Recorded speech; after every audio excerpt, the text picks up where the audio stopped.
अभिजीत जी सिर्फ जज ही नहीं ना, हमने देखा है कि जो लोग एनफोर्समेंट डायरेक्टरेट में होते हैं बिल्कुल। उनको भी अभी आप सीट बंगाल मिल का जाती है। बंगाल का एग्जांपल ले लीजिए। बंगाल में 90 लाख वोट डिलीट हुआ है। मैं देख रहा था कि ये 90 लाख वोटर 11% बनते हैं रजिस्टर्ड वोटर से, जो पिछली बार इलेक्शन में थे। और इलेक्शन और विनिंग मार्जिन जो टीएमसी और बीजेपी के बीच में जो लास्ट इलेक्शन में था वो 10% का था।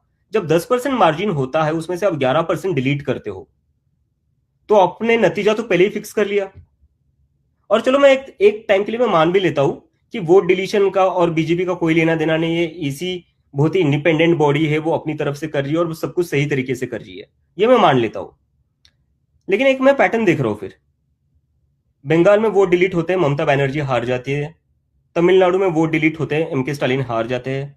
दिल्ली में वोट डिलीट होते हैं, अरविंद केजरीवाल हार जाते हैं।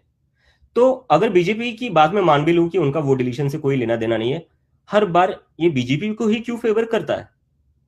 हर बार तो नहीं फेवर हो सकता है ना। महाराष्ट्र में, मैं महाराष्ट्र से आता हूं, मैं महाराष्ट्र के संभाजीनगर जिसको आज कहा जाता है, वहां से आता हूं।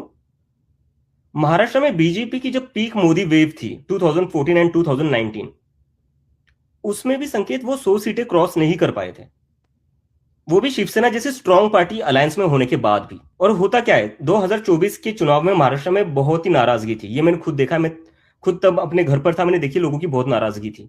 2024 के चुनाव में बीजेपी को महज 9 सीटें मिलती है लोकसभा में। 5 महीने बाद विधानसभा चुनाव होते हैं, 6 महीने बाद, उसमें बीजेपी 132 सीटें लेकर आती है, जो मोदी के पीक वेव पर भी वो लेकर नहीं आए थे। इसके पीछे रीजन क्या है? ऐसा क्या उन 4-5 महीनों में हुआ जिससे इतना ही सिनारियो बदल गया, पॉलिटिकल सिनारियो बदले, इतना ही जनता का मूड चेंज हो गया? क्या हो गया? वही नेता थे, वही पार्टी थी, कोई नया मुद्दा था नहीं। तो what is the logical explanation to this? इसका कोई लॉजिकल एक्सप्लेनेशन है तो डेफिनेटली मैं सुनना चाहूंगा।